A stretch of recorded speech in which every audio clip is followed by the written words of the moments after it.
Two men in formal evening clothes crouched over the dying embers of a log fire and waited for half a dozen chestnuts to roast. The room was bare and cramped. Upon the iron bedstead, a thin blanket was turned back to reveal sheets that were grey and frayed. The chairs were rickety, and under the cracked lino the floor was uneven. Yet such was the spell great universities cast upon even the proudest men, that the older man, the evening's guest of honour, felt a pang of envy for the life that his companion, a young lecturer in philosophy, led here in this closed academic society. The young man was flattered that his eminent friend seemed to be in no hurry to depart. In the manner of a thoughtful host, he poured more brandy into both glasses. They had dined in the great hall. The speeches had been urbane and wittily sprinkled with classical pedantry of a sort that all present enjoyed. Yet the young man had become more and more aware that, for his guest, this was but a parochial corner in a vast and cosmopolitan world. He was envious, and did nothing to conceal it as he stared at the older man. Still under 40, his guest had won a chestful of medals before he was 25, the boy's age. A good horseman and a crack shot, he devoted much of his time to wildlife preservation, and this evening had lectured those around him on the evils of vivisection. He was a skilled pilot, too, and knew enough about aviation to be a consultant to more than one manufacturer. The boy now looked closely at this charmer, with the low-set rat-trap mouth that smiled so readily. The two men could not have been more different. A life of study had made the young lecturer thin and pale. The guest, despite his barrel chest, plump face, and the fancy embroidery on his dress shirt, had the unmistakable bearing of a professional soldier.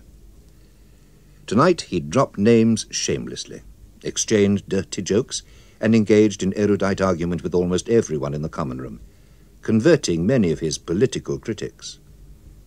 The boy was proud of his guest, and rediscovered within himself the heady symptoms of hero worship.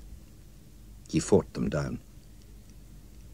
"I suppose," he said, "it was different for your generation. There was so much of the world still unexplored, so much that needed to be done." There was a loud bang as a chestnut exploded. The boy used fire tongs to get some chestnuts from the fire. The soldier took one in his bare hand, produced a pocket knife, and sliced it before tasting a piece. He said, "I'd been interested in flying for some time. The war enabled me to learn how, at government expense. I could never have afforded it otherwise. Flying's still a rich man's diversion, but it's fun. Everyone should have a chance. After the war, I remained in aviation, and I used to see chaps I'd known in the squadron. I was interested in ex-servicemen. Sometimes I could help them find jobs or advise them about pensions. It was those ex-servicemen who influenced me to go into politics proper, I suppose. Or rather, their problems. I was surprised to get elected so easily. After all, I'm not a polished speaker, and I'm not good at all at kissing babies, except female ones born about 18 years ago." He got up from his seat at the fire, smoothed his suit, and ran his stubby white fingers along the books on the mantelpiece. There was all the predictable stuff, textbooks, Karl Marx, and detective stories. The soldier selected an Agatha Christie. "I've read this one. I guessed who the murderer was." He turned back to the boy suddenly enough to make him jump. "What about politics, then?" "I've read Lenin and Marx and Mein Kampf, and I belong to the Liberal Club here in college," the boy said defensively. The soldier smiled sardonically. "Marx seems pretty fashionable here at the moment."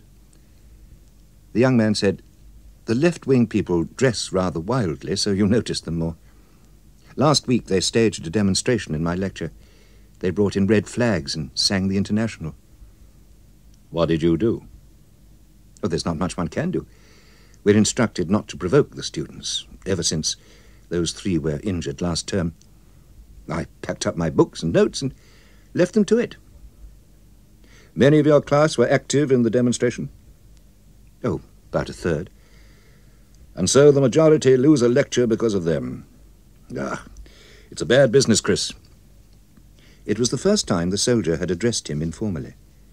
Chris wondered whether he was expected to reciprocate, but decided against doing so before being invited. "It's not just in the colleges, though," said the boy. The soldier rubbed his face as though he was suddenly very tired. No, Chris, it isn't. The whole damn world has gone mad, I'm afraid.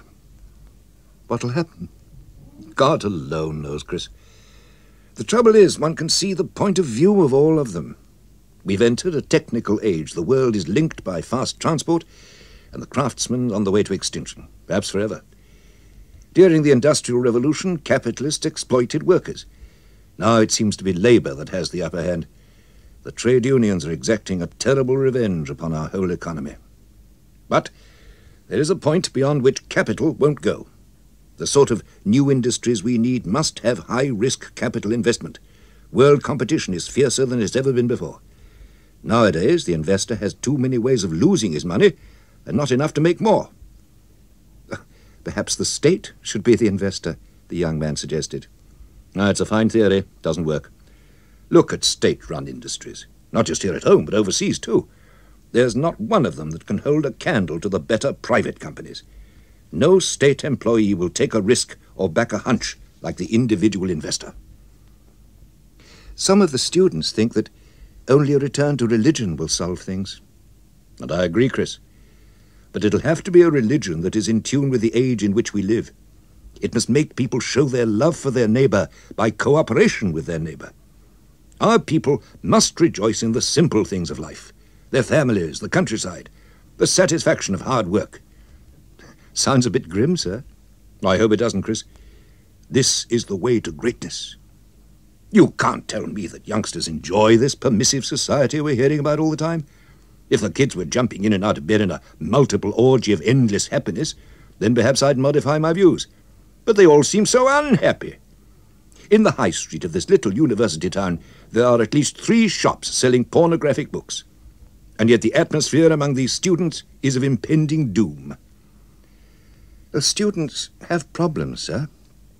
The boy removed his gold-rimmed spectacles and polished them with a silk handkerchief. So I keep hearing, Chris. Students think that they're the only people fit to rule the world. And to prove it, they spend their days in drugged idleness. And you have the solution, sir? Sir, you're angry with me now. I can hear it in your voice.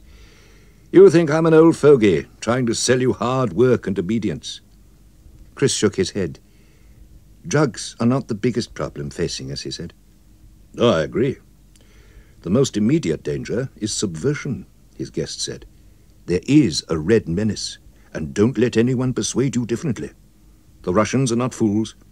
Quite apart from the noisy idiots who think they're communists and the hooligans who just want to get into a punch-up with the police, there are the silent plotters who are truly hoping to take over the government. These are the dangerous ones. They must be neutralized. Even at the expense of democracy? Especially at the expense of democracy. These people have spent their lives acquiring protective colouring that makes them almost invisible in a parliamentary democracy. You'd make political activity illegal? The boy asked. We'd make political activity unnecessary. We must get the country running again. In the beginning, it would simply mean paying a fair wage for a fair day's work and leaving the idle to starve. The idle in this case would be anyone who does not contribute to the prosperity of the country, whether he's a financier or a shop steward. But what about wives and dependents? What about the sick and what about the poor? I believe our people are fine people, the finest perhaps in the whole world. The old and the sick and the lame must be cared for. But to do this, the fit must work. What if they can't get a job? The boy asked. The state must provide jobs. For instance, the whole country should have good roads and larger airports, and there'll always be work to do on them. Then there's the land. Agriculture must be revitalized. Nowadays, many of the jobs are done by machines, but only the finest of our soil is being used. We must exploit our resources to the full.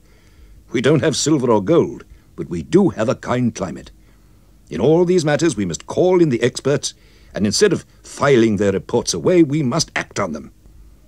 I certainly agree with that, said the young man. He poured another drink for them both. The soldier sipped briefly before going on. Nothing that we plan to do is anything but common sense.